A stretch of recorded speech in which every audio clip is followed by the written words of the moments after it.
Hello everyone and welcome for this tutorial video on NumPy Recarrays. As you know, NumPy is a powerful library in Python that allows you to work with arrays of numerical data efficiently.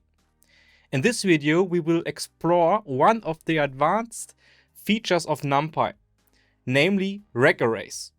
What are Recarrays?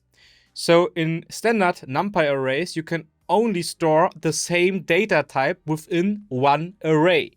But NumPy Recarrays are arrays that can hold elements of different data types, unlike the regular arrays. Recarrays are also known as structured arrays, as they are defined structure or schema which specifies the data types for the fields of that recarray.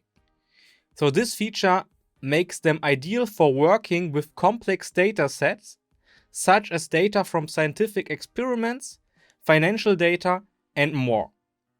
So let's create a recarray. For this, at first, obviously we have to import NumPy. Next, let's create a schema for our recarray.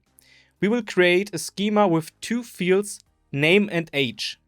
The name field will be a string data type, and the age field will be an integer data type. Now let's create our recarray using the schema we just defined. Note, the schema was created by the NumPy dtype constructor. So a NumPy dtype just stores a corresponding data type for a single attribute.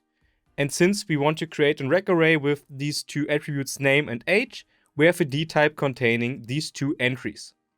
These entries are just tuples. The first value in the tuple is the name, and the second value of the tuple is the data type. Note here, we want to use a string with a maximum length of 10. So since NumPy and these recarrays will use the C API under the hood, we have to specify the maximum length of that string. Now let's create the recarray using the schema above. For that, we can define, for example, 3 entries in our NumPy array. So the first entry is Alice. She is 25 years old. Bob is 30 years old and Charlie is 35 years old. Note, we are just calling the standard numpy.array function to create such an recarray. However, it's important that we have to specify the dtype by that person schema from above. Without specifying that dtype, you will get an error that just says you can't create such an array. Accessing the data in that recarray is easy. We can access the data by using the field names, for example, to access the name field. So we can just print people at index 0 with the field or attribute name, name. And this will print Alice, since Alice is the first entry in the NumPy array from above. We can also use Boolean indexing to select elements in the array based on a condition, like on regular NumPy arrays.